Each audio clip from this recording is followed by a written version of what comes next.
get contracted on this and this side. It will get elongated in this side with this amount, let's say, but it get contracted on both of this side. Initially, let's say it was somewhere over here. Now it has become this, and this also has contracted by this amount. So by using this, what we are going to find a relationship between, say, between different moduli.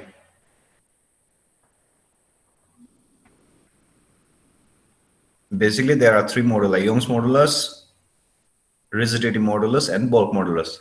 So basically, we are going to find a relationship between each and every one of this moduli. Previously, we found a relation between each strain in different dimension with respect to what? Here, linear strain.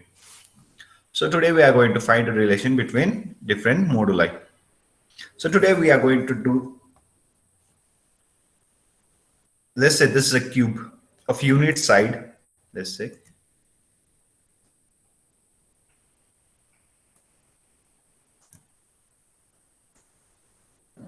This is of unit side.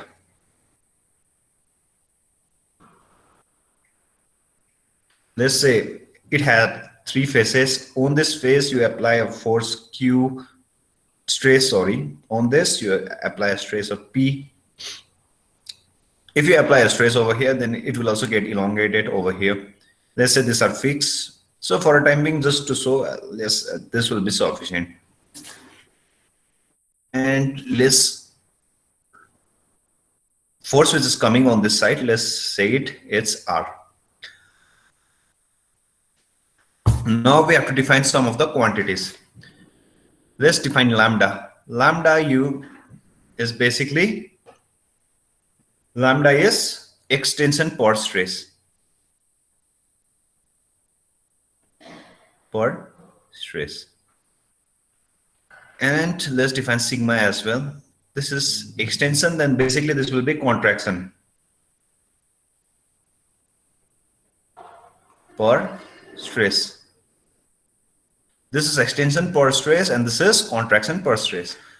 Because if you apply forces or if you apply certain amount of stress on each direction, then what? If you apply, let's say on P, let's consider stress along P, stress along P on this phase. This we are applying stress on this, then basically what will happen? This phase will start, what? It will start elongating or it will get extended, which can be easily written as P was your stress and lambda was your extension per stress.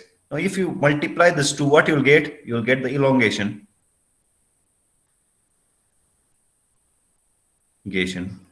Because basically lambda is extension per stress. So stress will cancel out basically. So you are basically left with what? Elongation. This is the amount that has been elongated as compared to previous structure.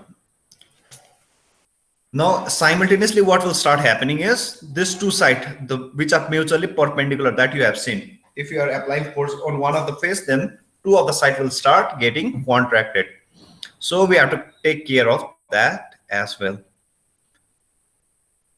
So the amount of contraction is contraction but along, because it's getting elongated in P, so it will get contracted on what? Your Q and R. Contraction will be what? Will be, first let's consider this Q. It will be what? Sigma times Q. This is contraction along Q. Along Q. This phase gets contracted. If you are applying force over here, this will get contracted. This will also get contracted. So similarly, sigma R, this is along R. Along R. Clear? Now you want to find net elongation, whether it has elongated or not, or basically net change in what? Net change in its dimension or net elongation. Elongation, what you can do along P, net elongation along P, what you can do?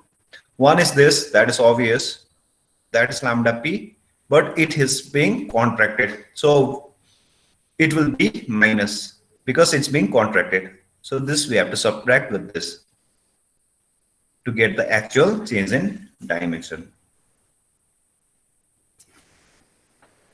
So basically this is change in dimension along P. And similarly for the remaining, or you can write in a slightly better manner, minus sigma Q minus R. Now similarly you can get it for each and every other phases. Let's consider one example. One example. We consider that when your Q and P are Q and R are 0. When there is no stress along this two direction, then what you will get? The Young's modulus will be what? Young's modulus E will be, now basically starting for this was basically a strain, net elongation, or this is basically a strain. So the linear strain is, why this is a strain is because the original length L is 1, so that's why this should be divided by 1 to get the net strain. So the linear strain is basically what?